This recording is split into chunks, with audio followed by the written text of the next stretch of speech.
It's a Mario Party Let's Play. You know we're gonna have fun with it. Yeah, This is literally when every viewer shows up. But, yeah. Mario Party 7, very nostalgic. Both of our childhood. Yeah, very nostalgic for both of us.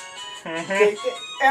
For me, it was like 5 was the original, 6 was even better, and then 7 was like for forever was like this is peak Mario Party in my mind.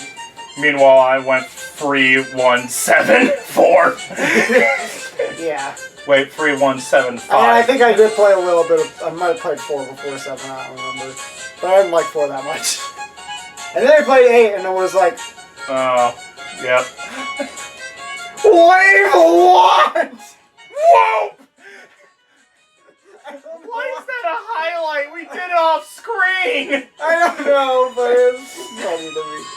Anyway, Mario Party 7. Talk about uneven! Randomly. Joel gets board wins, I get the mini game and solo cruise wins, and I somehow end up winning. Yeah, it's like a total landslide for me and boards. Almost. And then I just Except wow. for the CPUs randomly won 2 boards! Yeah, Windmillville, where Luigi got literally last second victory, taking all your stars. Literally at the last turn. And then Toad just winning, even though we put him as a joke because it's the Bowser board and he won it. Gosh dang it. Yep. Mario Party is beautiful. Yep. And yet, despite this being the one where CPUs win twice, the journey of Wario still continues ever on. Yep. Indeed. That's going to be our endless running gag.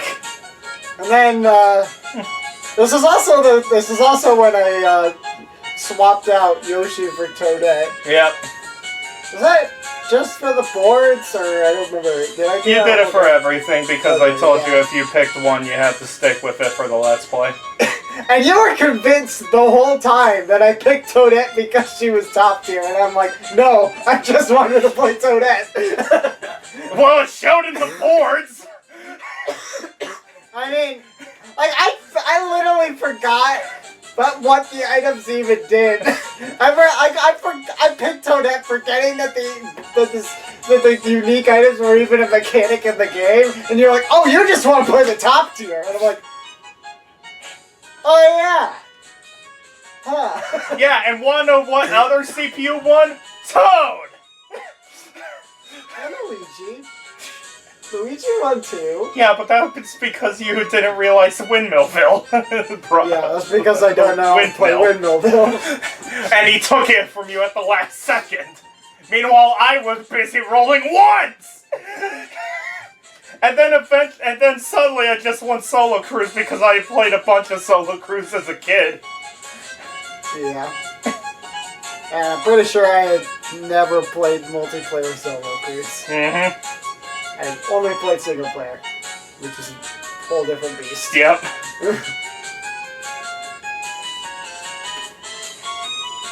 Mario Party. Mario Party. This is great. Yep. Hey, Hugh! Yaga Blaga Naba! Hey, say! Yeah, this game was where I got like you got a bunch of the Toadsworth lines from Sunshine. I got them from this game. Well, I mean, I got them from both. I played 7 before Sunshine. Ah, fair. That's fair. But I didn't play Sunshine until way later. Mm-hmm. Well, I barely played Sunshine. In fact, I think my first 2 GameCube games were Pokemon XD and Mario Party 7. Huh. If that tells you enough on how late I came into GameCube. Yeah, my first 2 GameCube games were also my first 2 console games. Mario Party 5 and Tony Hawk's Pro Skater 3.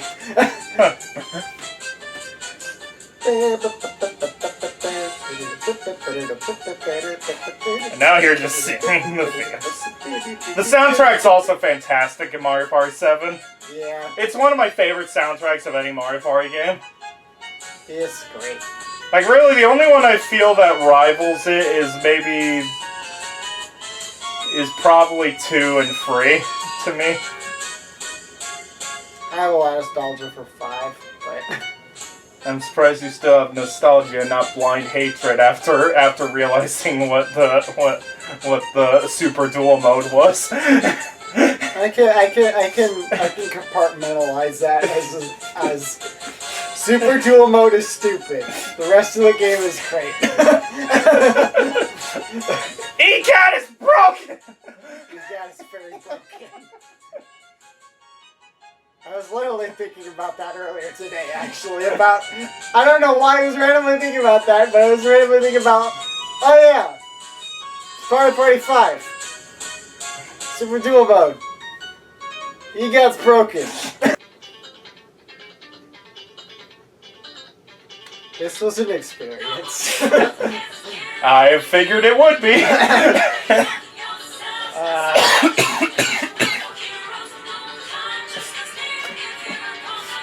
No more heroes. There's a series. Yep. Yeah, I figured we'd just put both of these into one because I doubt Joel would have that much to say about each one selectively. Yeah. I think there's some pretty cool stuff with these games. I enjoyed quite a few of the ideas they had. It's definitely very much on. There's definitely some things that are very core to the experience of the game that are not my cup of tea. AKA the Suda 51 parts. This is just pretty much the developer in a nutshell. This is baby for a reason. Yeah. But it's pretty fun for what it is. Also, it's just the hilarious M-rated game exclusively for the Wii when it came out. Yeah. That's the thing that gave it the most notoriety, was that it was the M-rated game on the Wii. And used the motion controls somehow as one of the best parts. Stop it. No, don't break. We don't need a break. We need answers. We need revenge. Yeah, I will say the first game was kind of like, yeah, you kill people, and then you kill more people, and then you kill even more people, and then his brother shows up. Yep. The second game had an actual plot. It was kind of interesting. Yeah, No More Heroes 2 is the one that I recommend playing more, but No More Heroes 1 is needed to really understand No More Heroes 2. Though No More Heroes 1 did have our favorite parts of side jobs. Where we had the best parts of the Let's Play was us just money grinding. With the mini games. Hilariously. The most hated part for most people is the best part of the Let's Play. What a shock. I mean, I randomly wandering around routes in Pokemon is the best part of Pokemon. Good point. So. Good point, well made.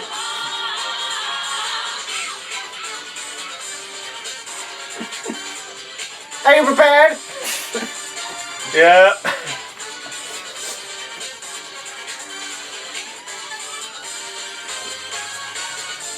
The soundtracks are amazing. The soundtrack is really fun. I enjoyed the soundtrack. Also, there's I also remember in the second game there's a guy who has like the lightsaber Naginata thing, and it's really cool. He's like the rival guy. Am I just totally remembering this wrong? I don't know which one you're talking about. And there's like the rival guy who has like the lightsaber, but he has like a long. Oh, the dragon one? Yeah. Yeah, that one.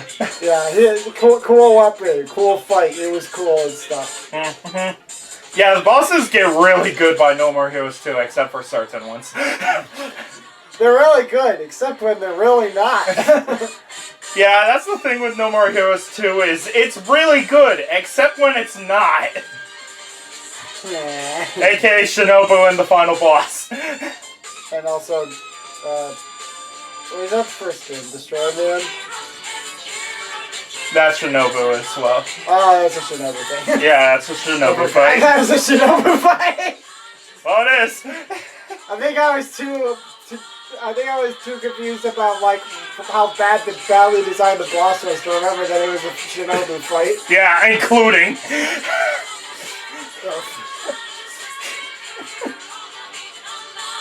Yeah.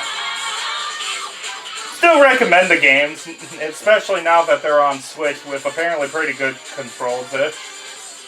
Apparently the Wii version's still the way to go, but if you can't hunt down the Wii copies, the Switch version isn't that bad. The one thing I can say as a fan of the series, avoid the PS3 version of the first game. It does not work.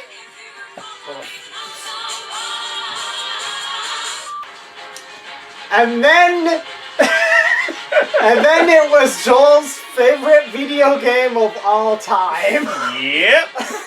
It sure was. Kingdom Hearts 2 Final Mix. Yep. Oh boy. The fun part. Man. This is a fun Let's Play. Yeah. We had our usual stupid shenanigans. Yep. We like made some Winnie the Pooh stupid jokes. Yep. Had a terrible Donald voice. And go blue through the data fights. I blew through the data fights, except I spent a whole bunch of time on Lexius because I made it really hard for myself. Because just to prove how much of a joke he is. Yep. Yeah, the funny part was that we spent the most time on Lexius, who you said was the joke. And we spent longer on him than anyone else. That's because I was doing really stupid stuff like no abilities and no moving. And you lost that fight. Yeah. Yeah. But yeah, this game is beautiful and delightful, and I love it. And I had a lot of fun with the Let's Play, and I'm glad I got to do some kind of stylish stuff, and got to do. I was like, oh look, a Let's Play where I feel like I'm actually playing competently for almost the whole game. Mm-hmm. It's almost like I played this game way too much. It's like you should play the game before you do the Let's Play. I did play the game. Just usually only like twice or 3 times instead of 20 like this game. Yep. Mm-hmm. I feel like we're running into a New Hope review syndrome now. We're like, what do we say? The game's real good. The Let's Play's real good. Moments from the Let's Play?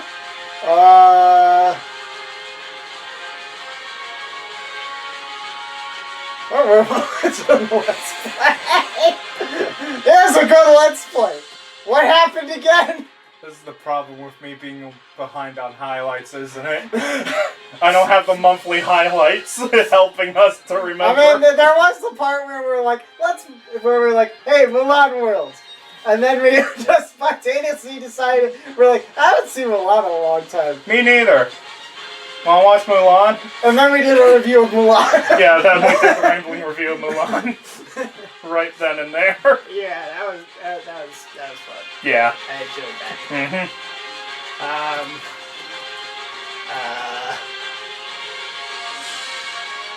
Water. That's the best part of the whole Let's Play right there. I loved it. I loved not only did it make it hilarious, with Ariel right after it being like, that's not the kind of thing I want to sing. That's not what I want to say. Water and land and earth and water, water and earth and water. Oh, dear. But also that it barely even hurt you with the timing because it still worked. I was like, yeah, I can still play this game. It's fine. And then I was just laughing hysterically how the song just went with it so well. Water and water and water and water. Brr, brr, brr. I also had a lot of fun, like, throwing an extra challenge on Atlantica where I was like, how do I show off as many of the funny bad animations as possible while still succeeding at the song? Yep.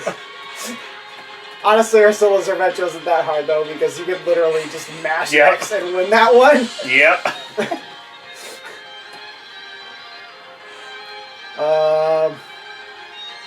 There was other stuff, I'm sure of it.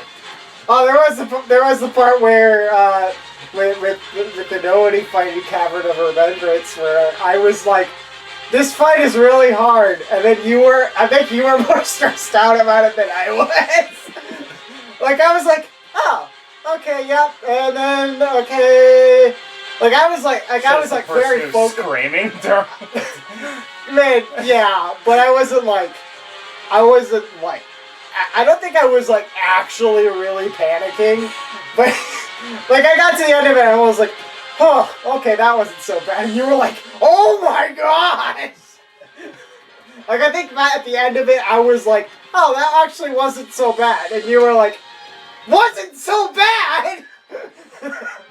I don't remember that. At least that was kind of like how I felt about it. And that's also kind of the impression I got when I watched it back. I actually watched it back!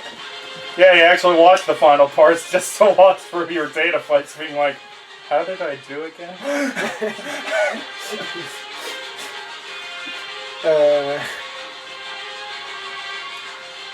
Also, I feel the YouTube viewers knew when to stop watching our videos, considering how most of them ended at 14 views most of the time. And then every now and then I just see the 14th view come in and I'm like, nah. And it's like, okay, now you can watch it again. Someone stop the 13. Also, just some of the random part names. Piglet commits tax fraud. Probably became one of my favorite ones. Abu updates Psychonauts 2. I loved that. I loved that one so much because of the timing where Abu just puts in the statue and then it just Psychonauts 2 updated. Oh man. And it's like, what we the couldn't frick? have done that we couldn't have done that on purpose if we tried. Actually, I think it happened nearly twice in that part because I think right after you beat the Cave of Wonders, it updated Genshin Impact as well. Oh, man. Back when I had that on my PS5 before it became 60-something gigabytes, and I was like, I'm not even playing this anymore. Man, I thought of something and then I forgot it again. Classic. Good old Joe. Oh, me doing the Sora Riku shipping?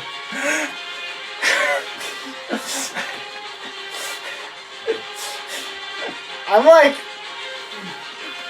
As usual.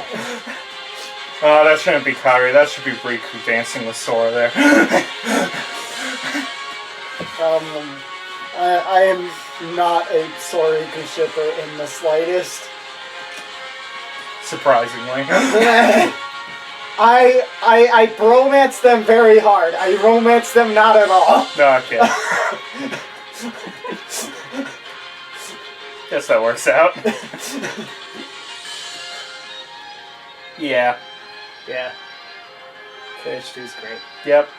Joel's favorite game. If you want to see him do really good at a Let's Play, see that. Yeah. Except for the random points where he does fail. And almost every time we had a joke to go with it anyway. Now let's be trying this again. What is Cloud up to? Beats me. Dun dun dun dun.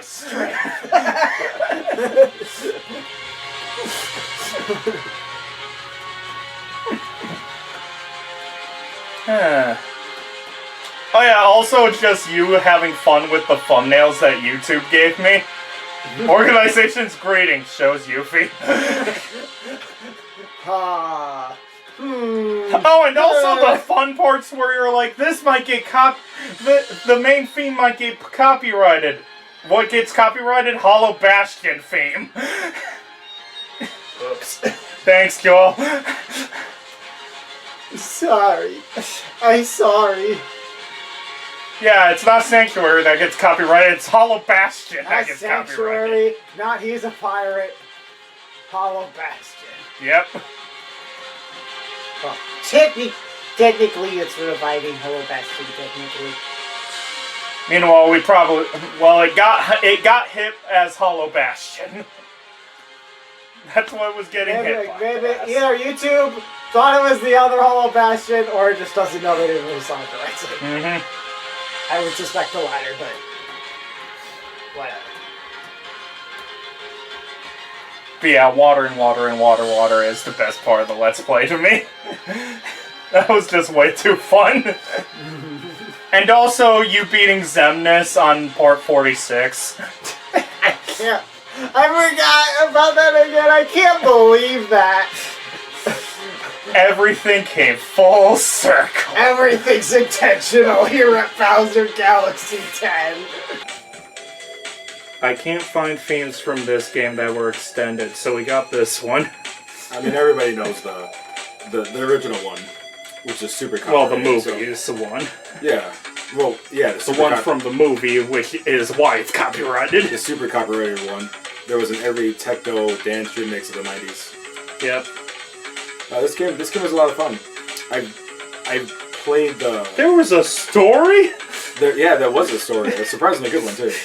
I remember playing the games when I was a kid at the arcade and on the Sega.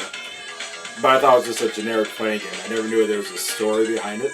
Yeah. And then the way this game kind of ties, like, everything together. Yeah, this one tied 1, 2, and 3 together into one.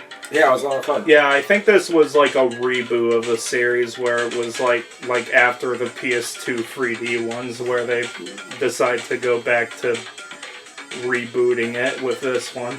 I mean, where this is technically Mortal Kombat 9. They did a pretty good job of like tying everything together in one long Yeah. story. I noticed now with recent games they're doing that still. But was this the first time they ever did that? Yeah. I liked it. I enjoyed it. Yeah, it's not, You kinda yeah, go up and then afterwards was 10, 11, and soon to be 1. What? Oh yeah, because they're going back now. I saw the preview for that. Yep. We'll get to the others eventually. I remember our Shao Kahn fight. Do you remember that? Oh, both of them? Yeah, both of them were most of the last one. great. Most of the last one, how we just kept losing. Yeah, the losing. first one took the longest time though. We just kept losing on the last one, and then we were like, we're just gonna cut recording until we beat it, and literally the very next one. Yep. Is when we finally did it. He had a mighty big hammer. And also you just becoming Johnny Cage. That's a nice hat. Hey, nice hat. That was at the very beginning too. Yeah. Wasn't it? Yeah. Just saying. And also randomly, this one got a bunch of views. What, nice hat? No, the Mortal Kombat 9 Let's Play in general, Yeah, where it's I like noticed that. randomly one of them just got 134. There are probably people watching this that started from this Let's Play. We started with the good one. And they've been wondering where the frick the guy is. I hope at least somebody out there who was watching it was like, I agree with Alan with the question mark. That is a nice hat. And then Johnny Cage comes up and he's like, hey, nice hat. Does this mean I'm Johnny Cage? I mean, I would rock the suit and the hat. Shoot, I would just rock the hat and wear that to work every day.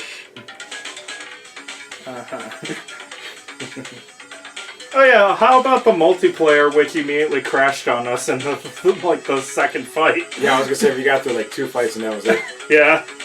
Ironic though. Cool multiplayer thing. 8 minutes and then the game crashed on Freddy Krueger looking at someone very weird. We were like, do you want to keep going? We were like, nah, we're good. We got what we needed. Yep. A very long Shao Kahn fight. Some good, I'm sure there's some good memes in there too. Yeah. Nice hat. Yeah. Nice hat. I'm sure there's some others. Oh, my, what a big hammer you have. Yeah. Or was it little long spear you have. Something along those lines. Which one had the balls that we kept joking about? I'm sure there were multiple. I think that was Cyrax. Cyrax's explosive balls. I was gonna say, no, I mean there's probably multiples of them. Yeah, that too. Good at the song. Mm-hmm. Yeah. Yeah, now to answer the question. Where have you been? Oh, They've been missing you! I've been around. It's been a busy time in Alan with the question marks life. There's been a lot going on. There's still a lot going on, but I gotta make a return to the channel, and it's BG10 and I gotta come up with something big. Something big, grand return. Well, we have options. And you have options. Maybe a name change, a temporary name change might be in the works. Maybe like Alan with an exclamation point. Or maybe, just maybe, you're not a mystery anymore. They've seen you. Maybe you are just regularly Alan. Well, yeah, that's why I got changed to Alan with a question mark. Or Alan with an exclamation point now. Or we just replace every single time your name is mentioned with the one dinosaur thing from Jurassic Park 3 saying, Alan! Oh, the raptor in the dream? Yeah, we just replace every single mention of your name with that. If you want to do all the editing, we can make it work. No, I don't think so. I would just sit there on screen, Alan. You monster. And this is why we can't have nice things. Yeah, no, that's a good point, though. I mean, I've been on camera before. We did a couple reviews in the past. Yeah, video reactions and such. Yeah, so they've seen me. Yep. Yeah, so it's not Alan with a You're not question a mark mystery anymore. It's Alan with an exclamation point until otherwise noted. So we just have to scream your name now? Yep. We just have to be, every time we say Alan, we have to scream? 100%. So every video title needs an earphones warning now. I don't think I like that. Well, you don't have to loud scream it. You can like soft scream it.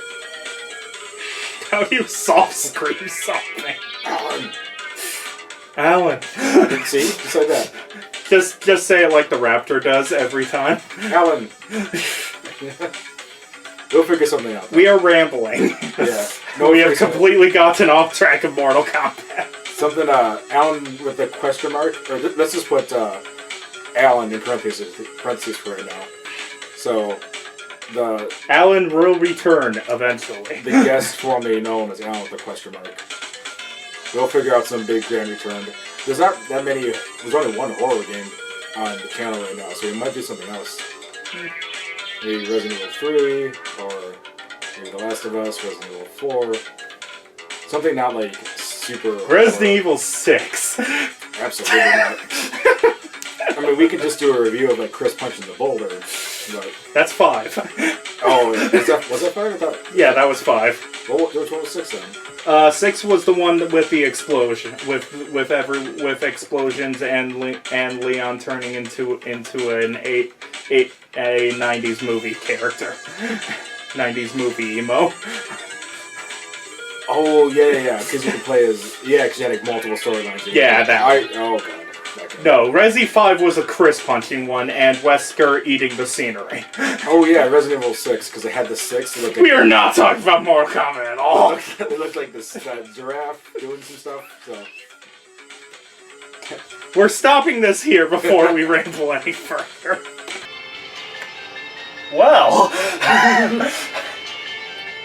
ain't this a little special treat?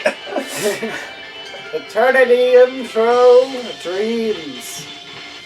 Created by none other than your boy. First off, goddamn it, Nintendo, you could have at least told me about your censorship problem. Yeah. Ain't it fun how Joel's Let's Play of it is the only way to get the definitive version of what I wanted? Yeah. Rip. Without good old Nintendo censorship, which could have been fixed if I just did on the PlayStation, but I heard PlayStation's uploads were bad at that time!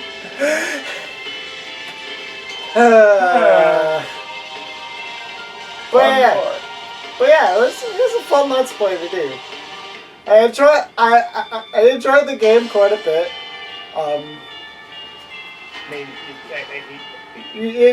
It's his first game. Kind of tell, but it's pretty good for a first game. It is legitimately a pretty good game. I mean, considering how much I've done artwork and such of games in the past, Yeah. it's not that surprising that I did kind of good on the first try, at least. Yeah. But I was legitimately impressed with some of the story stuff towards the later parts of the game. I was like, wow, this is good stuff. Yeah, that's legitimately good stuff. Yeah, that's the thing I've noticed, that my early games are always kind of meh, but then late game it's like, oh, that's pretty good. Yeah.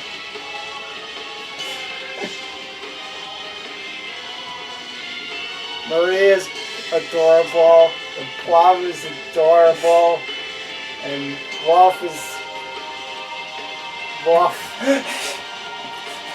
And I am drawing a blank on his name, and Eddie. I feel terrible. Eddie's funny. We like Eddie. Mm-hmm. He's someone meteor. Yep. My bias is not toward any of them. Obvious, not bias at all. Looks at your avatar on your computer. It's definitely not Plumeria. Definitely not. Not at all. I still loved how I didn't even realize Plumeria was a word until I looked it up afterward and was like, oh, it's a flower. Huh. I saw Plumeria and it was like as a flower at some point, and I'm like, oh, I guess he took that for the flower. And now you say that, and I'm like, oh, that's a coincidence. No, it wasn't. Everything's intentional here at Bowser Galaxy 10. That's happened more times than you'd expect, by the way, where I think something's a weird ass name, and then it's like, oh, this is actually a thing. It's like, it's a flower, which is like a thing you conventionally name girls after. Yeah. Like, and guess what? It somehow works with Plumeria's character, by the way. The flower's meaning also works. How the frick did I do this? Oh man, it was meant to be. Mm-hmm. It also was meant to be that everyone loved Terry so much that I just brought him in multiple times. Like, literally, you're just like, yeah, Terry, he's a one-off character. And then I play like the early part of the game, Nathan plays the early part of the game, and we're both like, so, he's a recurring character, right? And you're like, well, he is not now! Even then. Claire plays it and likes Terry. Elena plays it and likes Terry. Alan played it with you and likes Terry. Even though you guys were probably hating me, considering the axe. The beauty axe. No, I was hating the game. I knew that wasn't your fault. Well, I mean, I guess it was. sort of was. You did put the drop rate pretty low. But it was a lot of... Well, it's supposed to be the same as all the others, and you got multiple pieces of those. It was mostly the game, a little bit you. But yeah, the later parts I'm very proud of. And also really glad that somehow that part's the part Nintendo has very little censorship with the writing on. You know, the parts with Plumeria's history and such is the part where Nintendo's like, no, that's perfectly fine. That's perfectly fine. He's just childhood trauma. Yay!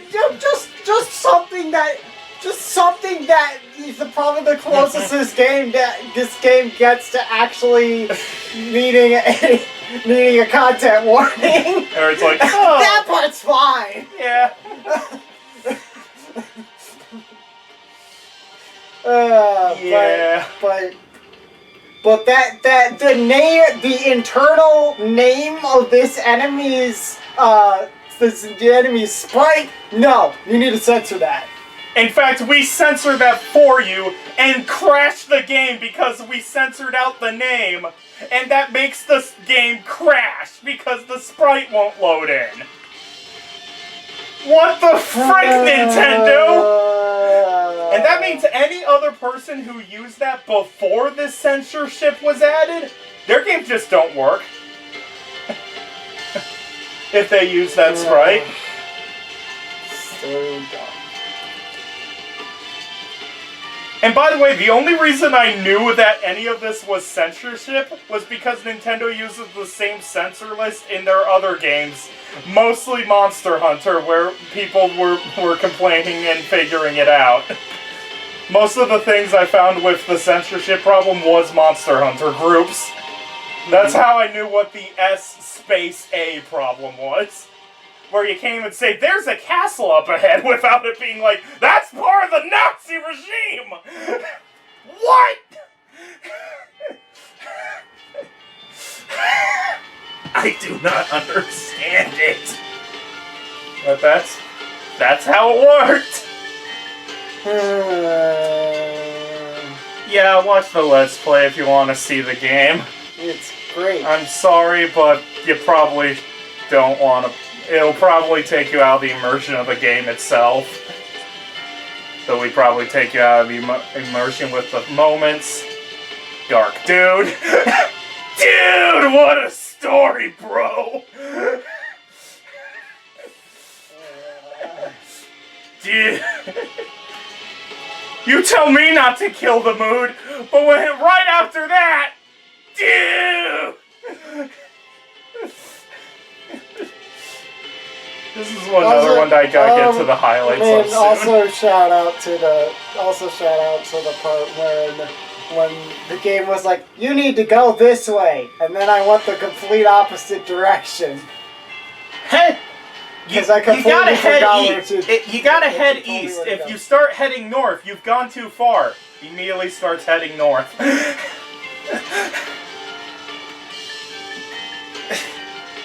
And I'm like, so, Joel, is there a reason why you're heading this way?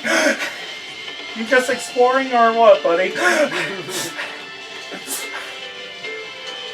Like, I waited until you'd get to the part where there's literally no reason to go past there. There wasn't, like, any items or anything before I was like, so, Joel, there a reason you're going this way? And you're like, didn't she say to head north? No.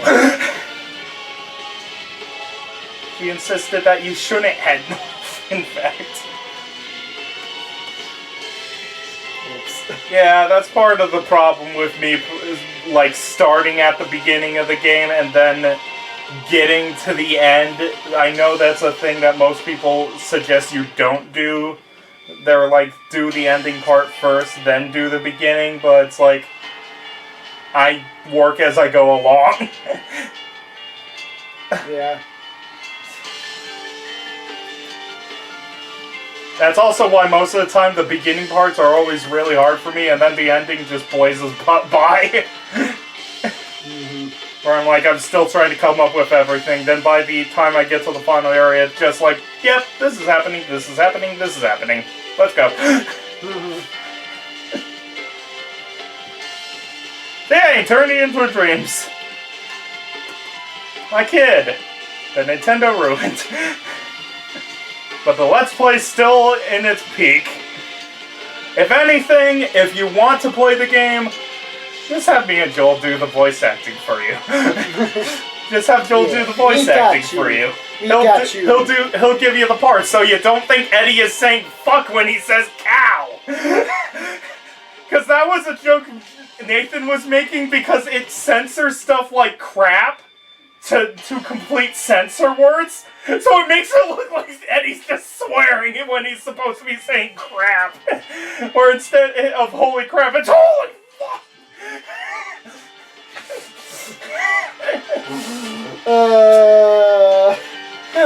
Thanks, Nintendo. It's like, Nintendo, we'll censor it so that people don't see swear words. But they actually see more swear words than are actually in the game. Yep.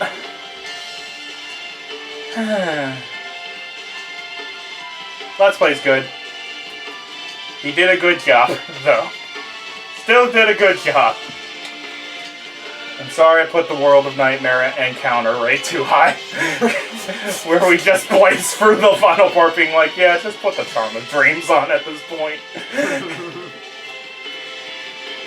And also, honestly, I really should have just given the final boss different attacks so it wouldn't be easier than the Terry fight. Because hilarious, even in Nathan's challenge run, the Terry fight's one of the hardest parts. Like, Terry's like the hardest fight in the game. Is the final fight with him. I mean, it's not like other games don't have that problem of like, yeah, the final boss, definitely not the hardest boss in the game. Momodora, Reverie Under the Moonlight. This is probably...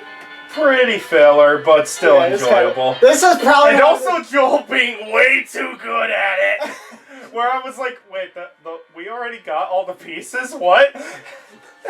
Yeah, I was like, I don't want to die too much, so we'll play on normal. And then I died like 3 times the whole game. And it was always you failing to get out of a menu and rolling into spike pits. Yeah. And also you immediately skipping past the controls and then being like, okay, I gotta figure out the controls. And I'm like, wasn't there just a screen for you to do that? Oh, that is... Yeah, Actually, I don't think you ever died in combat. I think every one of your deaths was a spike pit. That tracks. Yeah, I definitely should have played this on hard mode. Yeah, probably. But it was still fun. Yeah. This is honestly one of, like, this was a game that, like, I bought this game on such a total whim. Like, I was like, oh, a Snowman Gaming video about, like, games that, games that came out recently that people need to play that are super underrated. And I was just scrolling through the comments and someone mentioned this game. And I randomly decided to look it up. And I was like, this game looks really cool. And then I bought the game. And I beat it in 2 days. Yep. And then I decided we needed a Let's Play. It just kind of happened like that. I mean, that's mostly how my mindset works when finding new series most of the time. Yeah. Yeah, I like this game a lot. I don't think it's like an incredible masterpiece of a game, but it hit the right chords for me, and I think it is a very good game. Yeah. It's very good, and it hit the right chords for me, so I love it.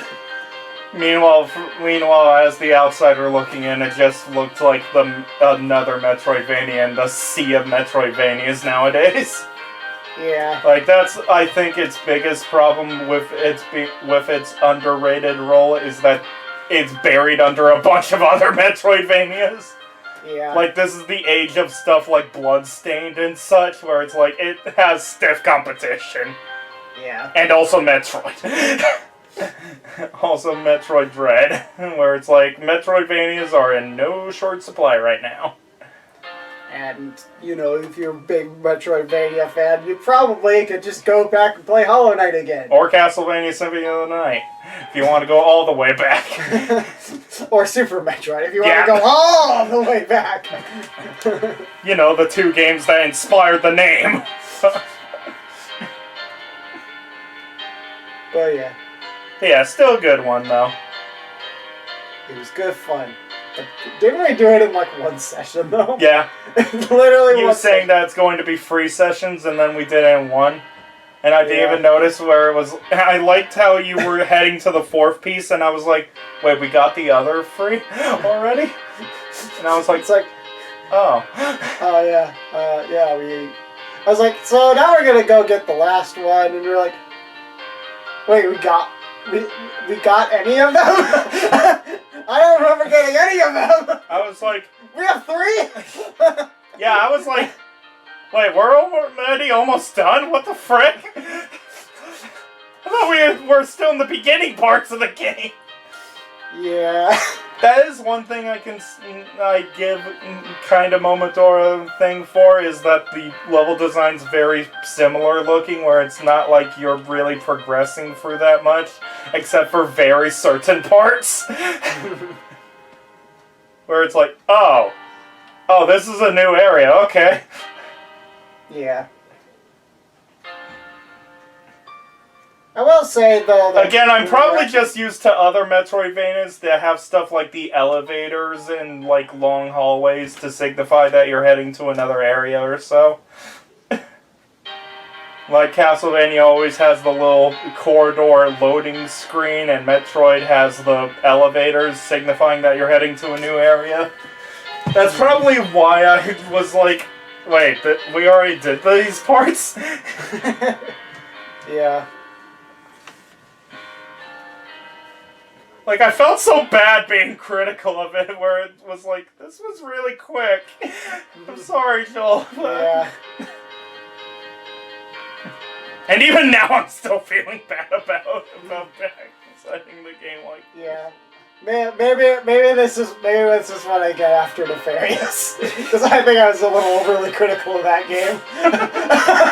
Another one that I saw the trailer and was like, okay. Yeah. Mhm. Yep, Momodora. Yep.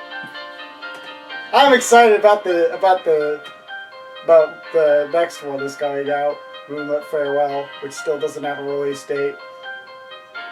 Yeah, I'm interested to see what else this series has, though. Yeah.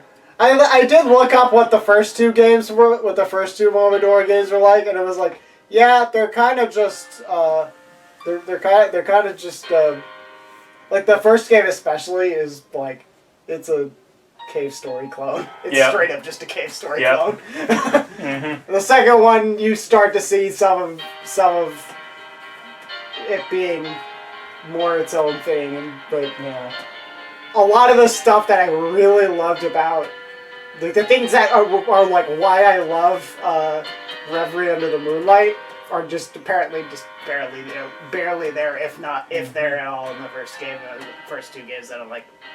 Nah. Oh, so Fire Emblem for me. It was like, nah.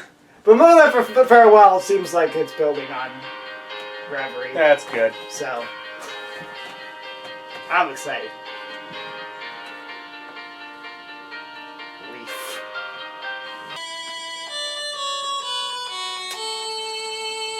Oh boy, Mother One.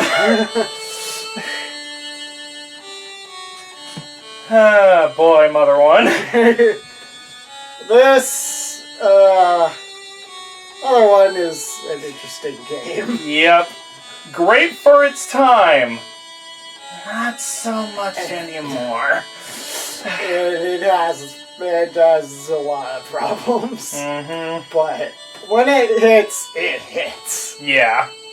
This music, for example. 8 Melodies is still one of the best themes of the whole Mother franchise.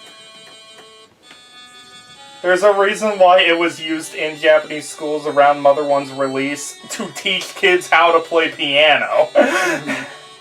It's downright iconic. Yeah.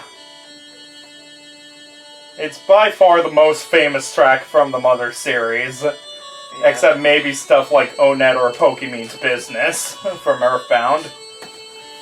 And that's only a maybe. Yeah.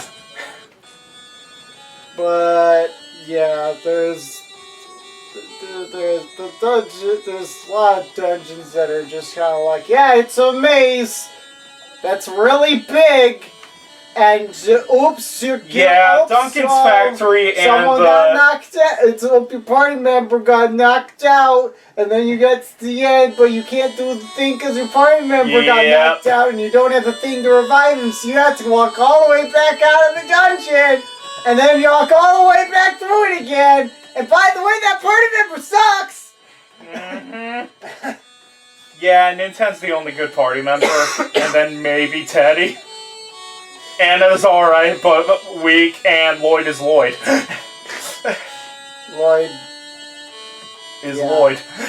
Yeah. I feel like the biggest the biggest thing I got out of this game wasn't, like, about this game at all. It was basically just me realizing just how big of a step up in quality Earthbound was. Which is weird, considering how Earthbound pretty much nearly has the exact same plot for most of it. Where it's like, find these eight melody things that form a complete song. Gain ultimate power. Defeat Gygas. Yeah. Hell, in the original, it's literally the same name in the Japanese versions. The only problem is that, well, how the hell do you translate Gieg? Which, fun fact, the original Earthbound translation, like the original like Mother 2 translation, was originally going to call him Geek. No. You can find a few trailers that call a Gygas Geek. Yeah, that was a smart change. Yep. But yeah, there's like and then there's Mount Toy. I think I remember there's like like a story part of Mount Toy. I can't remember exactly The Nintendo and Anna romance subplot. I don't think it was that. I think it was something with like the robot or something. Oh, Eve the robot? Yeah, I think I remember the Eve the robot. I was like, wow, this is like actually kind of a cool little mini subplot thing that I enjoyed. Meanwhile, the Nintendo Anna subplot is like, where the frick did this come from? The last time we've heard Anna speak was back when she joined the party. And then she's confessing her love to us on Mally Toy after not saying a word. Yeah. I feel like that's more NES limitations, but still. Yeah.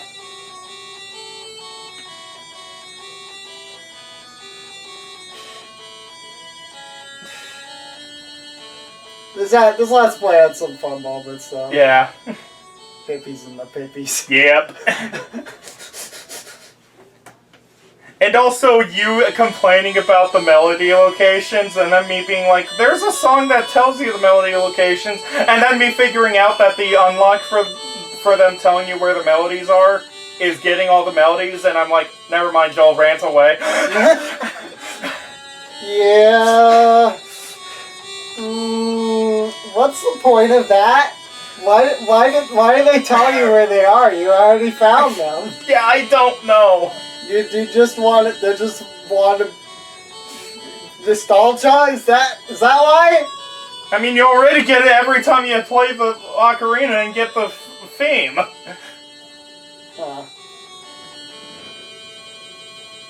The fight is pretty good, though. The Giegu plot in general is really good, though. Yeah, it worked really well. And also, if you read through all the subtext of it, it's like really fascinating stuff. Yeah. Still not as good as Earthbound, but yeah. But I mean, Gygas is iconic for a reason. Honestly, Earthbound is basically Mother 1, but better in every conceivable way. Yeah. So. And also, should I mention the fact that it took us 25 years to get Mother 1 stateside, when it was already translated back in 1990, and they were like, the Super Nintendo's coming out, we don't have time to throw out an RPG on the NES anymore. Let's just cancel it. After it's already finished. And then in like 2003-ish, the ROM showed up, and the translator of the game was like, yeah, that's my version. You can tell because it's the run button version. Because that's another thing. This is the improved version. Like, the American version is vastly improved from Japanese. Japanese version is broken. Where it's like, you thought Gen 1 of Pokemon was broken? You did not see Japanese Mother 1. You can wrong warp to the credits. I mean, you mess with the game for long enough, you can wrong warp to the credits, probably. Where do you want to know how you wrong warp to the credits? You use bread that someone else put down. Yeah, that's that easy to break. Yeah, okay, that's very simple. Like, you don't even have to learn the game, it's just broken. As opposed to Ocarina of Time, where they basically had to learn to write custom code. Or play a different game. But yeah, Mother 1, really weird relationship with this one. Where it's like, you really should just play Earthbound, but it's like, Mother 1 has good points to it. Yeah, I think it's the kind of game where it is absolutely worth your time to watch a Let's Play of it. Yeah. Don't play it, though. If you do play it, use one of the mod versions that make it better. Yeah. Like, you can use stuff like the Easy Ring to give yourself more experience. That way you're actually leveled for Mounty Toy. You don't need to grind. Use the mods. Or if you really, really want to play the original, save state. It's on the NES Online on the Switch. Use the save state and rewind function. There is no reason not to. But I want to go with the original game experience. Or if anything, just play the Game Boy. That's because you like suffering. Unfortunately, we don't feel the same way. Maybe you want to watch Violet Evergarden? That's different. That's different. But also, there's another way to play it, is to play the GBA version. That was also Japan only, but there's translated copies. You don't want to play the Earthbound part of that, because it's inferior to Earthbound in every way, but Mother 1, not that bad, honestly. They reworked Mother 1. So yeah, there's plenty of ways to not play the original NES version. In the intended way. Play it in any of those if you really want to go back, or just play Earthbound.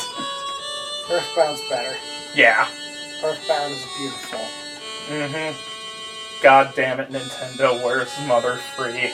Why can't we get Mother Free without causing controversy?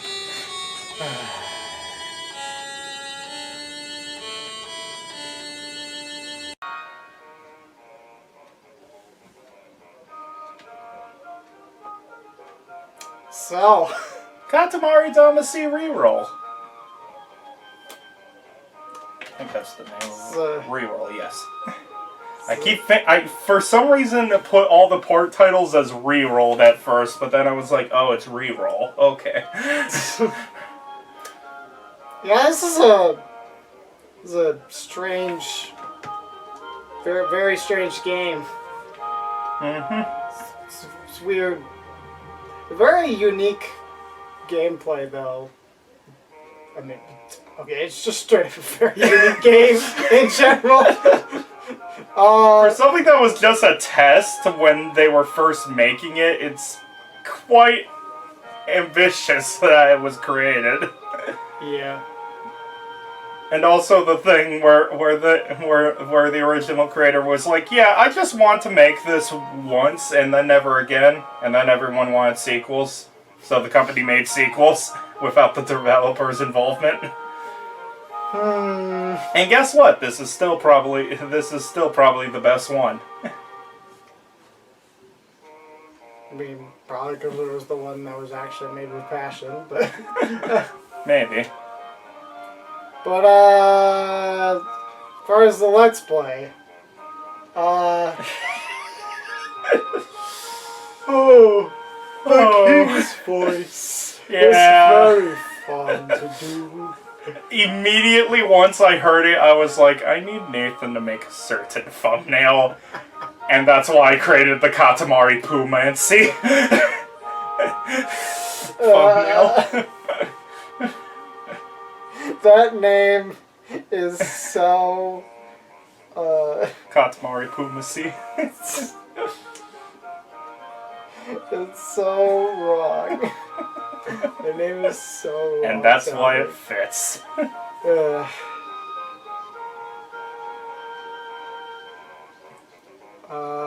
One of the major points was you just saying some of the names like Shally from Atelier Shally. Kerosene tank!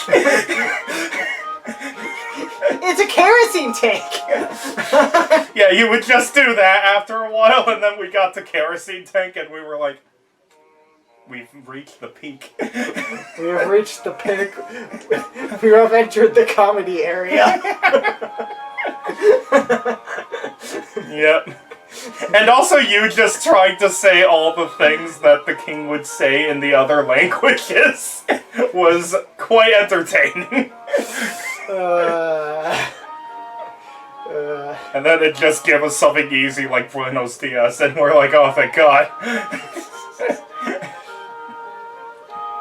Yeah. This was basically just our madness combined with the game's madness to have madness squared. Yep.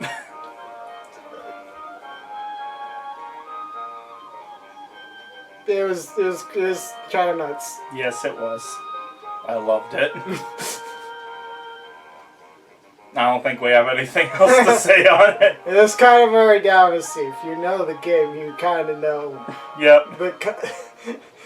If you know the game and you know us, you could probably kind of extrapolate how it was gonna be like. Mm-hmm.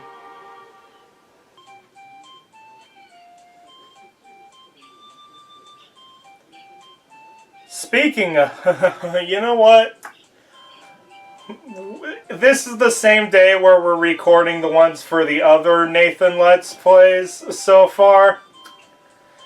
Pretty much everything we said about Super Mario 64 being perfect with the three of us. Copy and take out those 64 parts and place Banjo-Tooie in there. Oh my God, Tooie! Banjo-Tooie. Yeah. This Let's Play was insane. Can I speak for all three of us? Cloudy with a chance of pregnancy as the best part of the Let's Play? If it's not the best, it's at least very close. Can I put that as... Yeah? Yeah. I mean, what else would top that? That's just the cavalcade of everything spiraling into madness. Oh, no. It was really fun seeing the uploads and just seeing it between... What was actually going on around when it was finishing? Yeah, just seeing stuff like going between Kingdom Hearts and Mega Man Legends 2, where we're like Kingdom Hearts 2, where Joel's just doing a bunch of stuff like normally, and then switching back to the madness of Banjo-Tooie. Yeah. It's like, I'm like... It was a good contrast. It's like, I'm playing Kingdom Hearts and I'm playing good. And then we got Banjo-Tooie and it's like, stairs you can climb. Yeah. These are climbable stairs. Yeah, I am so proud of how these me, Joel, and Nathan Let's Plays have come out. Jiggy Wiggy. Jiggy Wig, behold the mighty power of Bimmy Jimmy. Of Wiggy Jiggy. I don't know what he's talking about anymore, Banjo. Me neither, Kazooie. I'm a dragon now. I don't see the problem with this. And also the fun of Joel doing the second race with Canary Mary. Oh yeah, Alright. he made a good attempt. He actually won it. He actually won it on the try he did afterward. Where I was like, my thumb is tired, I'm not winning this. Here, Joel, try it and let me rest for a bit. It was painful. Yep. But yeah, while there is merit to the N64 version, yeah, I don't see a reason to not play the Xbox version nowadays. It just runs faster and it's like, yeah. Unless you really want to play on original hardware, I don't see a reason to do it. I want to be able to stop and swap.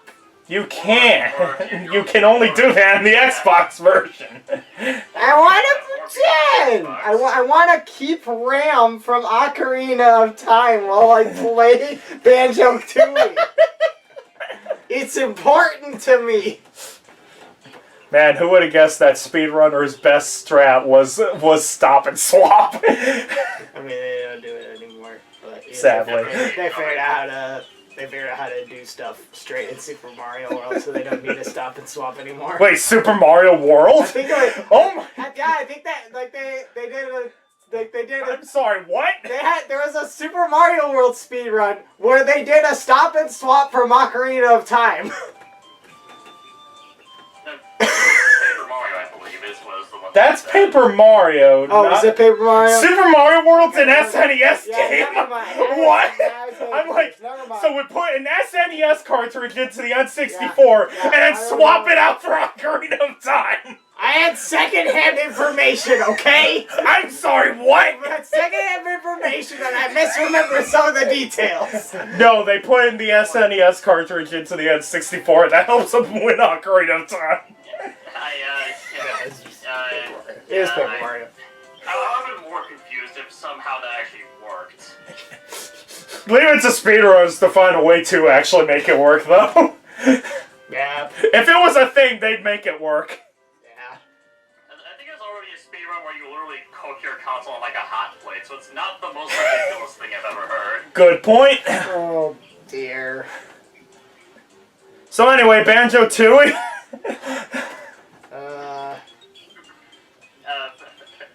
Fantastic. Let's play.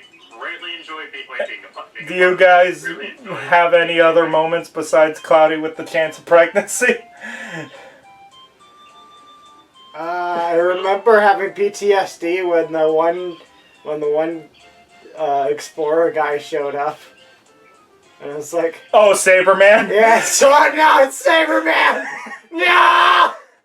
Yeah, because I had Joel try out the old Rare games through Rare Replay for a bit, and he just did not like Saberman at all. Such a bad game. Oh my god. He barely got through like 2 screens before dying. I barely got to... I say, old chap, this isn't going very well. I played it for like half an hour and I got to like 3 screens. The game is awful. Like usually I sometimes didn't make it off the first screen. The game is terrible. It's from a different time. It's from a different time. It's terrible. A time where people just threw it themselves at it until they won. Yeah, because they didn't have a concept for what a good game is.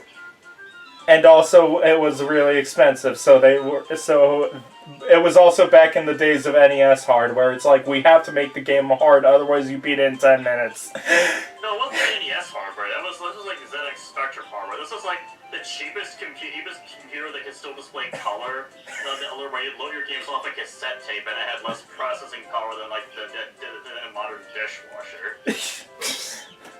Yeah, around there. Good point. But still, it's like... Yeah, literally, you would go through an area transition and spawn inside the hitbox of an enemy. That legitimately happened. What I love is that our Banjo-Tooie Recollection is just going to other games. The Banjo-Tooie Let's Play is great! By the way, Saberwolf sucks! I guess I guess the Recollection perfectly mirrors the Let's Play. We just got off into the most insane tangents. And Yeah, Everything's intentional here at Bowser Galaxy we're 10. giving you an example of what to expect when you watch the Let's Play. Perfect. Why are you not watching? Go watch the Let's Play. Finish the Recollection videos first, though. Finish watching these first, then go watch the Let's Play. And like and subscribe and ring the bell for I probably don't have a highlights out for another, like, 6 months. So you gotta watch the Let's Play. Probably. Yeah. Yeah, incredibly glad of how the Banjo-Tooie Let's Play came out for obvious reasons. First game I remember playing. Yeah. Glad I was able to be part of it, and yeah, thank you for letting me do Well, at least first game I have recollection of playing. Recollection. Actually, I just remembered me, like, trying to defend Grunty Industries the whole time we were going through it. I'm like... No, mostly you were trying to figure out how exactly... You weren't really defending it, though. No, you were not defending that. You were you weren't defending it much at all. I thought I remember being like, this is not as bad as you made it out to be. Yeah, but you still didn't like it. Not as bad as I made it out to be, but it was still pretty bad. I remember you getting really annoyed by the sack pack over water, though. Where you have to use the banjo in the backpack to traverse over water. Oh yeah, because that was like a situation where it's like, oh yeah, you never have to do this at any other point in the game, and it's not very logical. And how are you supposed to figure this out? You throw banjo at it until it works. You just have to, it's like, you just try random stuff, and then this is the correct answer, for some reason.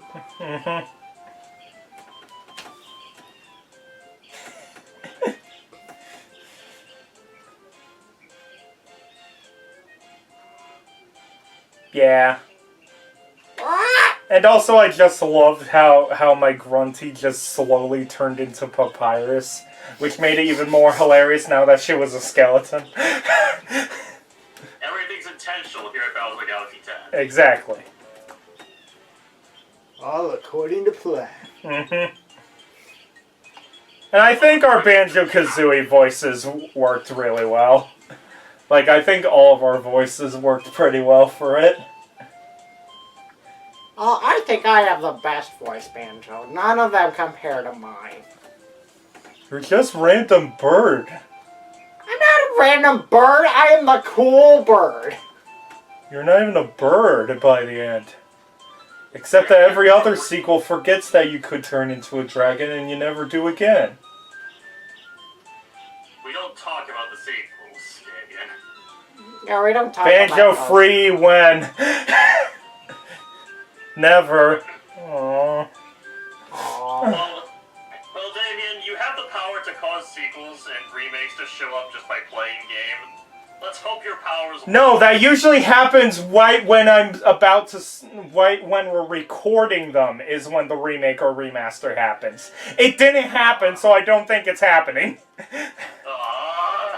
Because that's what happened with Crash and Spyro, where both times I was in the middle of Let's Playing those, and then the remasters were announced. Like halfway through the... I think that also happened with Kingdom Hearts 1, where you're playing in the PS3 version and the PS4 version got announced during the Let's Play. Did? I'm pretty sure it did. Oh yeah, I think it did, actually. It's like, well, you don't have to suffer through these abysmal load times for long, at least. Yep. Well, it was worth a shot, at least. Yep. Again, we tangent over to other things. Mega Man Legends 2.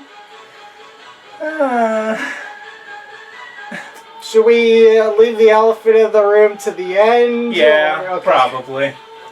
So, I don't like this as much as the first game. I I think thi- the first game has a lot more charm to it. I feel like this game is sort of a higher highs and lower lows situation. Yeah. Where it's like some of the boss fights are incredible. And then there's the freaking water dungeon. And the fire dungeon. And the ice dungeon. Yeah, I can Yeah, you put it in only perspective. like 2 out of the 5 dungeons. yeah, you put that in perspective, and I only like 2 out of the 5 dungeons of the game. yeah, and I definitely think I definitely remember there being basically like an entire episode where I'm just like, yeah, here's all of the things wrong with this in terms of game design. Yep.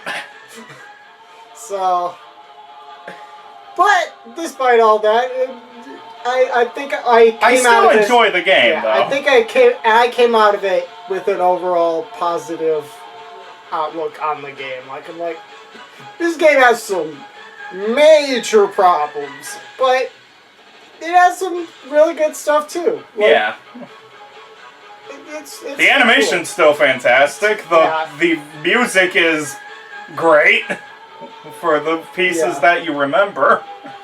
Like I'm pretty sure. And it's also really weird how this is kind of like RPG Overworld-ish. Where it's like kind of like 3D RPG Overworld with all the towns and townsfolk to talk to. Mhm. Well, seriously, like I said this at the first game, I'm pretty sure, but the fact that like, how old is this game? Like the 90s, 90 something? I want to say 1999. I think the graphics. I legitimately think the graphics still hold up. Yeah. Like I Legends 2 looks like an early PS2 game. like, but also like you can tell. You look at it and you can tell it's a really old game, but it still looks good. Yeah. Like the style of it has. I think it just has one of those sort of timeless art styles to it. Yeah, I think it's kind of like the Wind Waker situation where it's like this is not going to age at all throughout the years. Yeah. Like you could maybe polish it up a little bit, but as it is, it still looks great. Mm-hmm. Story still has a few problems. They went. I gotta say they went ham with the story this time. Yeah, where it's Like the where it's like the first one had the regular fight the pirate storyline, and then the human extinction, and then this one just goes nuts. Where it's like let's just drop all the plot points we want to talk to you about, and then let Legends Free take care of the rest. And we all know what happened then. Yeah, but speaking of the elephant in the room, oof. Mega Man stuck on the moon. The Reaver bots are about to break out of the ruins and destroy the planet. Game end. I am so sorry to all of you fans who played this game in '99 or whatever year it was, and are still And waiting. then saw the trailers of the 3DS one. And then everything went to hell. Especially with Capcom at first being like, the fans didn't want it hard enough. Legends Free was the biggest thing of the Mega Man just downhill experience after Inafune's departure. It got to the point where Inafune was being like, I'm not even part of Capcom. I'll come back just to do this. And Capcom refused. So, you know, fun experiences for all. Yeah. Rough times. Yep. This is still a great duology, though. Yeah. Technically trilogy, but we haven't done Misadventures of Tron Bonne yet. But I'm going to get to it eventually because I've heard really good things about that. It's definitely on my game clearing list for this year, and probably a Let's Play soon after. It's a duology in the same way that Kingdom Hearts is a trilogy. Yeah. It's not, but they want to make you think it is. Well, it was going to be a trilogy, but, you know.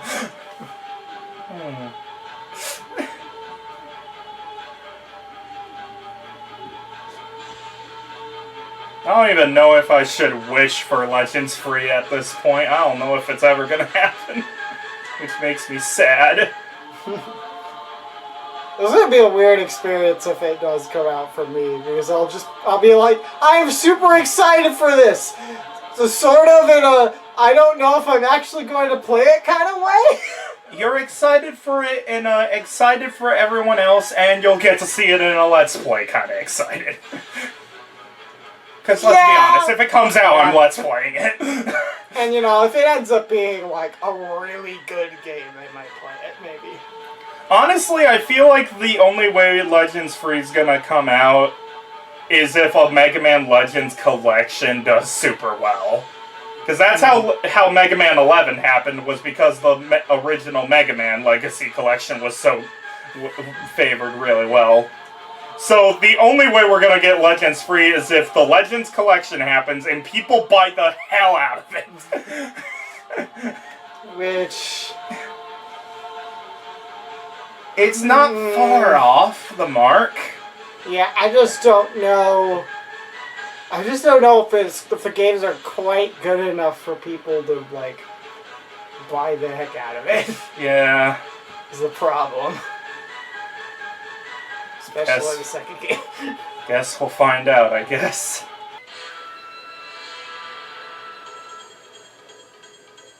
So yeah, this was an interesting one. Super Mario Odyssey. So I guess technically the third, or I guess fourth Let's Play that I was there for the entire time, and it was a pretty nice experience, all things considered. Yep. I'd say it was. The game was fantastic too. It was also pretty good that we did it, or that I was able to grab you for it after me and Joel had a failed one. Because I tried to go for every single Power Moon, which was not going to happen. Yeah, honestly, it's a little more difficult to 100%, and I guess it wouldn't have been the same if you tried to do a second attempt with Joel the whole time. Yeah, we already got the commentary we had. So I think it worked out. Yeah, I'd say it did. Mm-hmm.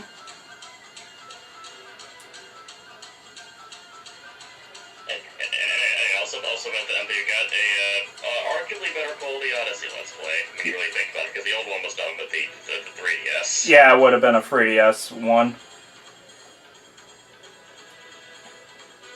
We might have lost Syndrome's amiibo moment, but we did gain the two sons. We did gain the just amazing Jesse Ventura conspiracy theory. Yeah.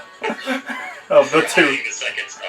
I'm sure they meant that to be the sun reflecting off the earth, but they did not show it like that. It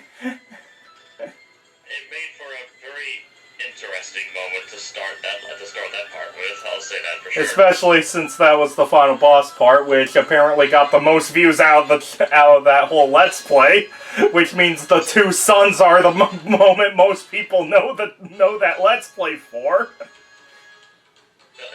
It will forever be known as the Two Sons conspiracy theorists. Fantastic. That's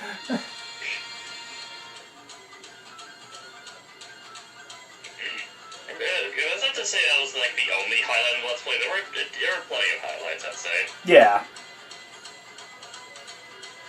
There's enough for it to be a 2-page highlight on the notes I've been taking. that will come out eventually. Eventually. Yeah, so it'll probably won't be out by the time this video is out. But, Definitely not. Hopefully it will be soon. Yeah. Well, after all the other the backlog of highlights is done. Yep. There's still others waiting. So. Yeah, I did enjoy Odyssey though. Yeah, I'd say especially for this being, a second attempt, it went very well indeed. Yeah. Oh yeah, there was also the point where I completely, joked around with that one boss in the Seaside Kingdom, I think it was. Where the boss is there, but I'm just going around being like, ooh, a seed, let's bring it all the way across the level to plant it. And I tried to play this stream and being like, dang it, there's a boss, you gotta kill the boss. Oh yeah, that is that over there.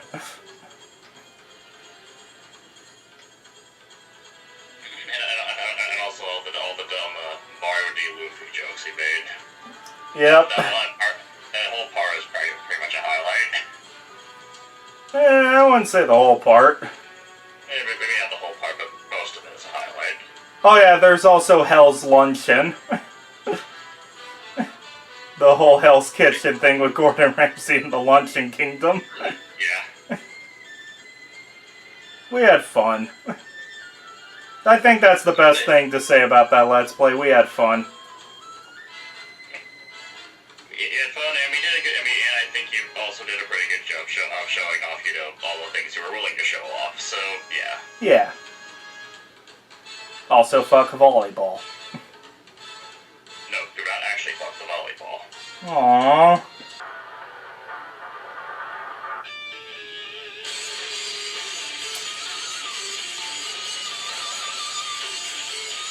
Well, I can safely say we're done with the Dark Ages of Sonic, at least. Well, at least the darkest ages of Sonic. And yes, I don't care enough about this game to have a colored copy of it. To have an actual box art for it. I mean, honestly, the grayscale suits it. Yeah. Shao the Hedgehog.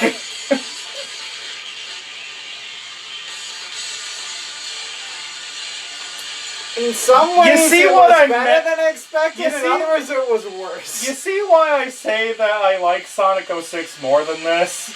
I can see what Sonic 06 was going for. Sonic 06's major problems can be fixed. What do I even do? What do you even do with this to fix it? You double down on the stupidity, that's all you really can do.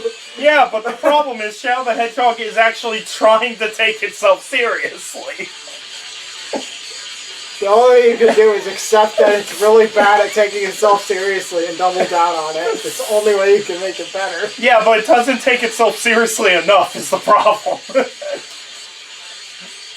And then, do I even need to mention the having to play the game 10 times?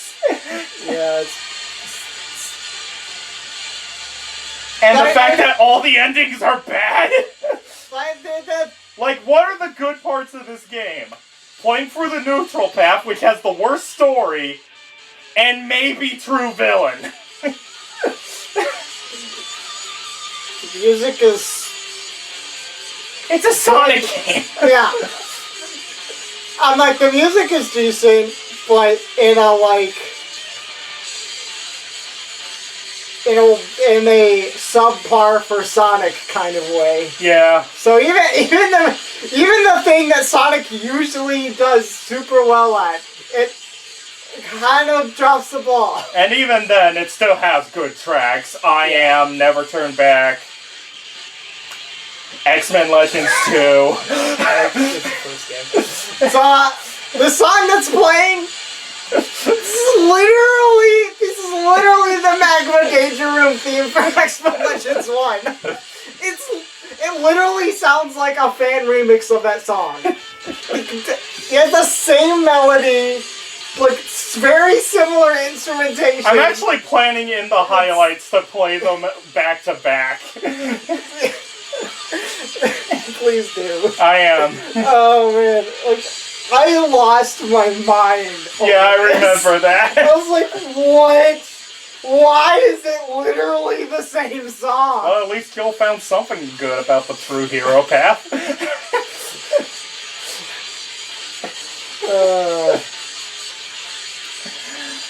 This game's bad. What do you mean, Shadow? Shut up, Goku Black. This game is the greatest game of all the games. It took you Why are you destroying took- our soldiers? It took until Sonic Frontiers for Shadow the Hedgehog's plot to be mentioned by another Sonic game. Sonic 06 got a level in Sonic Generations, and Shadow the Hedgehog didn't. I'll put it at that. Yeah.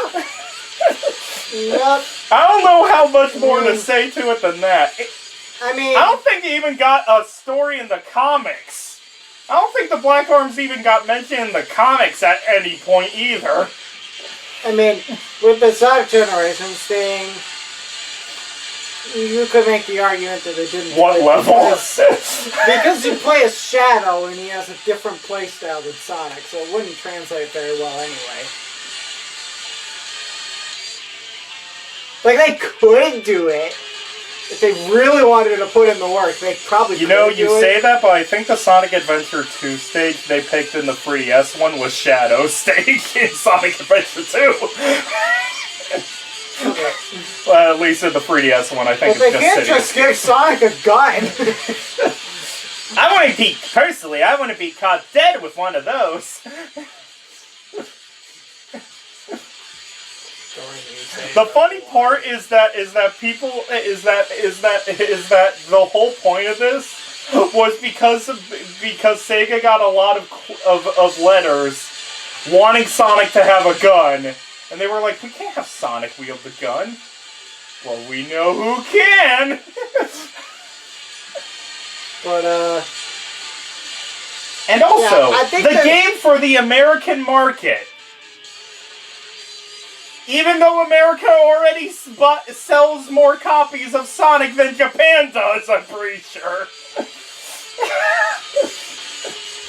I don't know. Why was this made? The story only exists to tell us that that Shadow has alien blood in him. Everything else is recycled from Sonic Adventure 2, except for the Black Arms part. Yeah, and you want to know what is like, for the most part, the game was about as bad as I expected. Maybe even a little bit better than I expected. The one thing where I was like, I did not think it would be this bad. How did they make it so there's this many plot lines and none of them make any sense? And none They're of them... all completely unintelligible. There is no way to get a...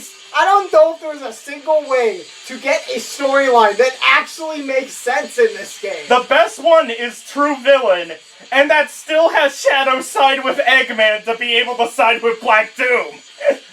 I think that was the only one where, like, you can understand how he got from one level to another, and the level Because he actually just makes went sense. evil. He just turned into a douchebag. And that made it work. Everything else, true hero. This is like taking candy from a baby, which is fine by me. But, like, also just so...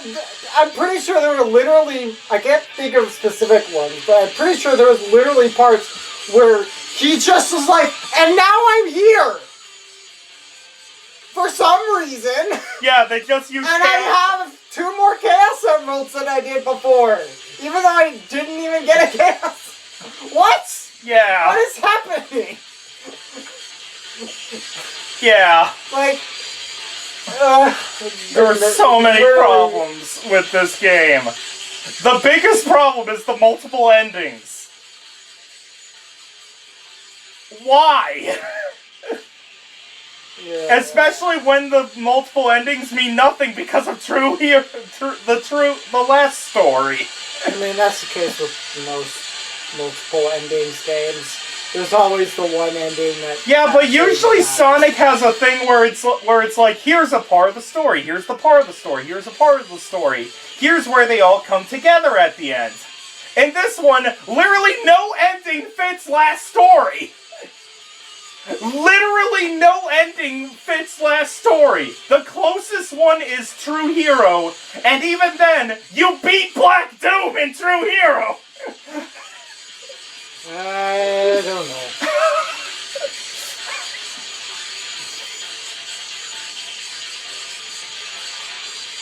Also, why...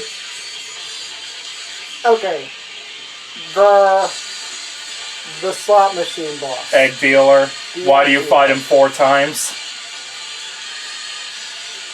It's not even just, why do you fight him 4 times? Why do you fight him at all?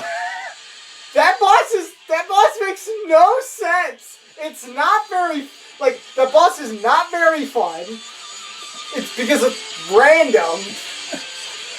It doesn't make any sense. Why does he build a robot? It's my latest and greatest creation. Why would you? You literally designed it to sabotage itself. What were you thinking, X-Man? And then you fight it 4 times! In 4 of the ending paths. Look! Nothing about the egg dealer makes any sense. This is easily the worst robot I've ever seen Eggman create in the series. It makes no sense, and they just like, yeah, you just keep having them. And we have the boss where Eggman literally fires a laser in his own ship at you. Yeah.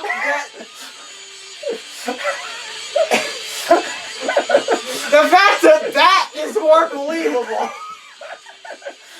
The fact that makes more sense than the freaking egg dealer. I know. This whole recollection is just us dissing on the game more. Yeah. Because we just have nothing to say except, why do you exist? Hero or villain, uncover the truth about Sonic's arch-rival, Shadow the Hedgehog.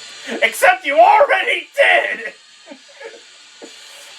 But we didn't know we had alien blood. We didn't know. And I like how the whole reason this game had to exist is because Shadow got amnesia in Sonic Heroes after he fell to Earth at the end of Sonic Adventure 2. That's the whole thing! How do we clear up this plot point? Make this game. Hey Shadow, long time no see. Where Shadow is surrounded by people who know his past. Does anyone bother to tell him anything? The only one who bothers to tell him anything is Eggman, who lies! I mean, I don't know why I'm defending this game, but do we have reason to believe that his friends actually realize that he has amnesia? Yes! Okay. He explicitly says that to Rouge in Sonic Heroes' first opening cutscene! With Team Dark! Okay. And guess what Rouge was in? Sonic Adventure 2! Where she was around Shadow the whole damn game and saw him drop! Well, we don't have time for me to explain it because we have to do important. And that's why Rouge is one of my most hated characters in all of Sonic. She could have fixed this whole plot in less than 5 seconds! By just sitting Shadow down, being like, that alien is lying, here's your story! Cool. No wonder Shadow sides with Black Doom. Black Doom's the only one that tells him anything! Like it or not, I have to believe it. Even though I only believe him 4 out of the 10 endings. Actually, 2 out of the 10 endings is when I side with him. Like it or not, I have to believe him 20% of the time.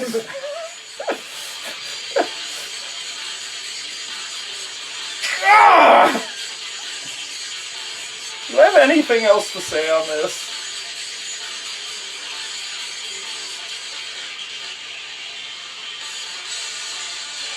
The graphics are okay. The game looks okay. It looks nice for a GameCube game. Yeah. Not great, but okay.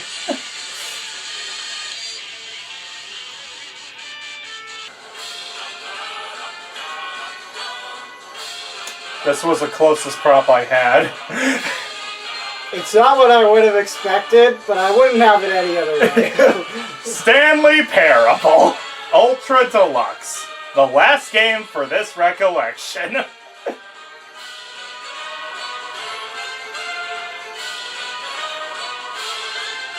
So, I had watched a Let's Play of the Stanley Parable back when the original first came out. Mm-hmm. So on the one hand, it was a cool nostalgia trip to see all the old endings, and then to see all the new endings was also amazing. Especially My control facility bottom. That was so, like, literally I was like, I remember the guy I watched found a glitch where he was Yeah, able to I heard get to you the say bottom that, of and the I was facility. like, I immediately have to get that one next. I'm getting that one next.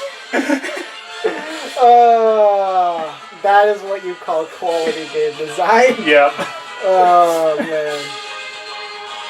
But yeah, Stanley Parable is fantastic. Yeah. The writing is so good. The narrator is freaking hilarious. I'm funny!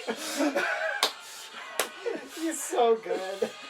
I think I heard that apparently I think I heard from the creator of the game that apparently he would just send the scripts to him and then he would just get the recordings the next day. He didn't have to That sounds to do 100% He didn't character. have to do anything. He literally is just this is what I want you to say, and then you get the recordings the next day, exactly how they would be for the game. That sounds 1% character. They made Persona 3 reference, which made us both very happy. Vindication. Yes!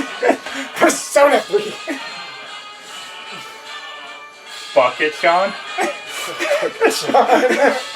Oh, go Bucket John. My favorite part of the whole Let's Play, when we got to the Stanley Parable 8, and it's just a button with 8, and you're just going on a tirade for 15 minutes. And I'm just pressing the button for 8. Meanwhile, you're going on a rant. A fake rant for Bucket John not being in the game. Just sit there. 8. Meanwhile, you're going insane. It was literally 15 minutes. I don't know how that happened. It is one of those things.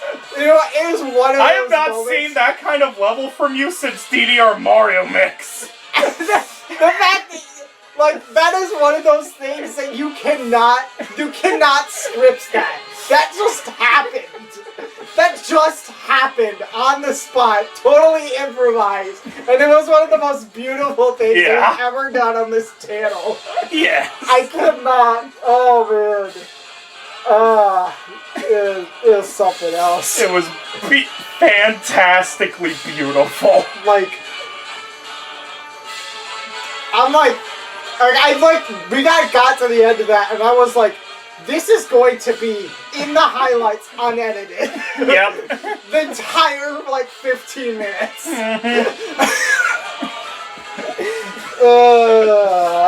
It was so good that we stopped the Let's Play there and we were like, wait, we have to continue it. We didn't get final thoughts on the Let's Play.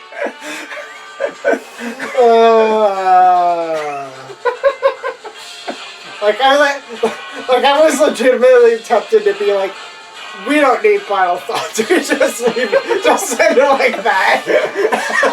I was like, no, we have to. My God. The whole Let's Play was delightful. Yes. We had a great time. We had a whole bunch of great moments, but 8 surpasses them all. Yes. It's literally one of the greatest moments we've had in our entire Let's Play career. Yes.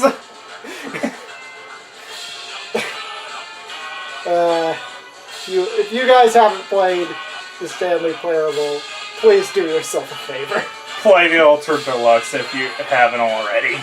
Even if you played the original, play Ultra Deluxe. It is absolutely worth playing again.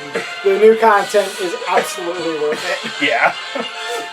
Especially if you have a friend to go along with you for the madness. Especially a friend who doesn't know the Ultra Deluxe content. It is, or Stanley Parable at all, or hasn't seen it in like 10 years and only saw the original. I have shown Stanley Parable to a bunch of people, and every single one has laughed uncontrollably at one point. And they said I was unfunny! Vindication! It was Skyrim. It was Persona 3.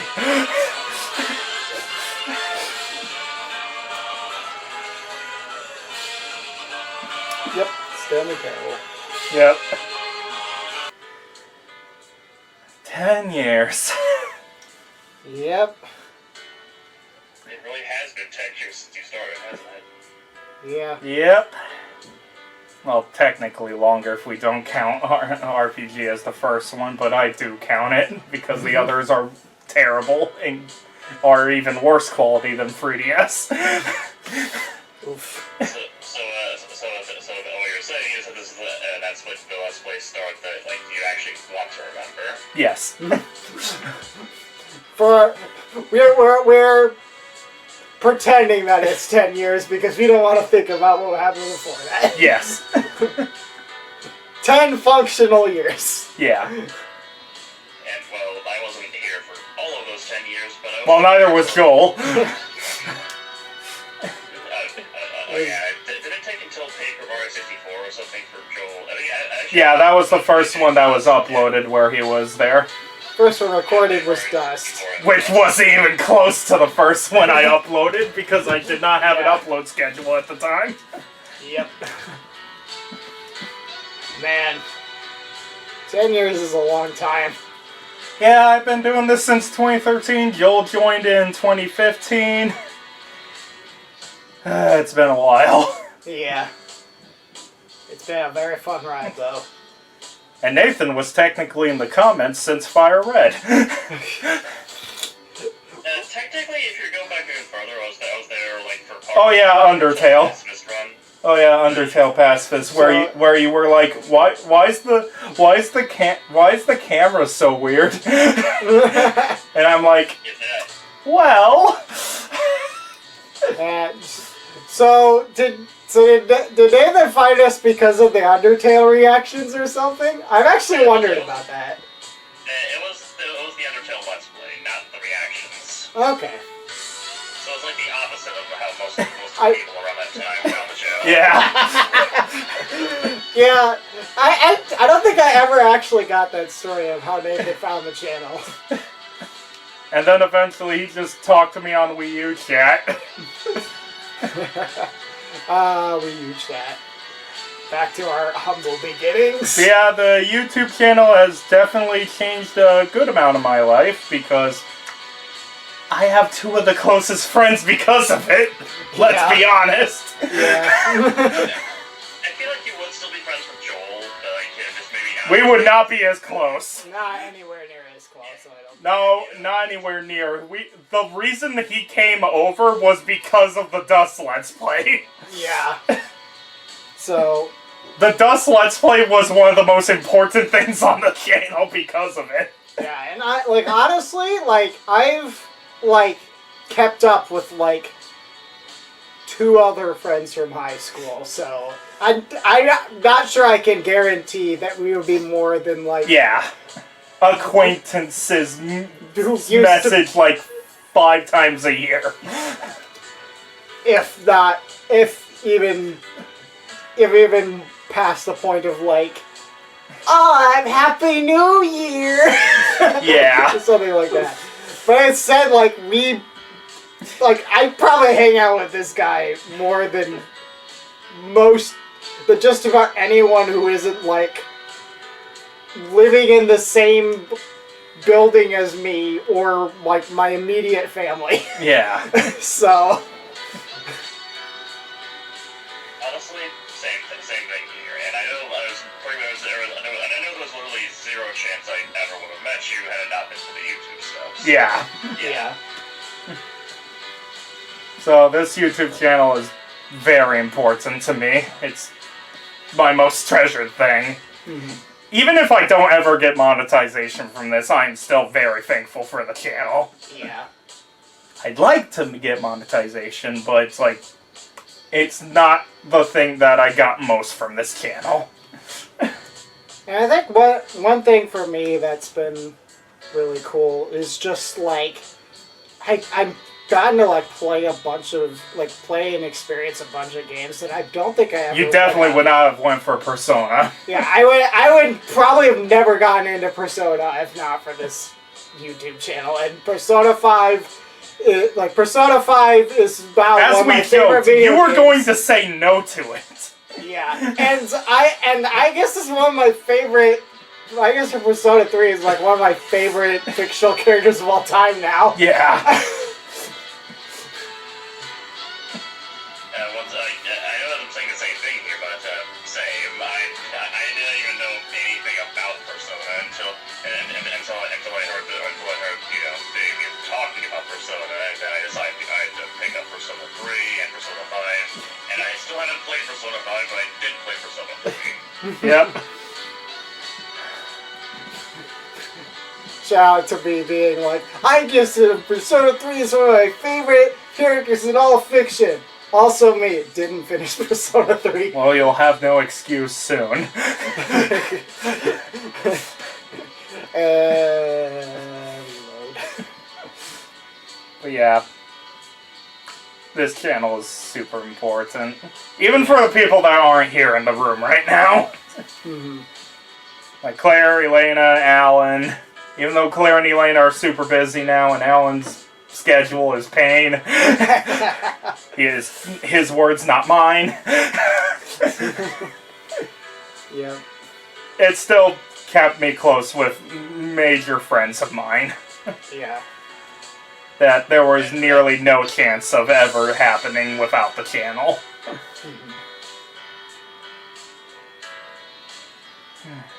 think that's one of the most important things about this, not just, putting videos online. Yeah.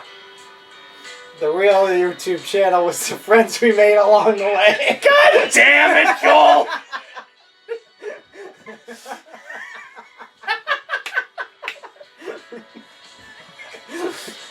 You see how easily we make each other laugh?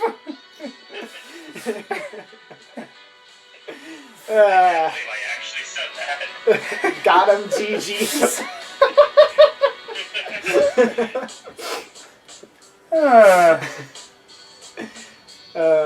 Thank you all for watching.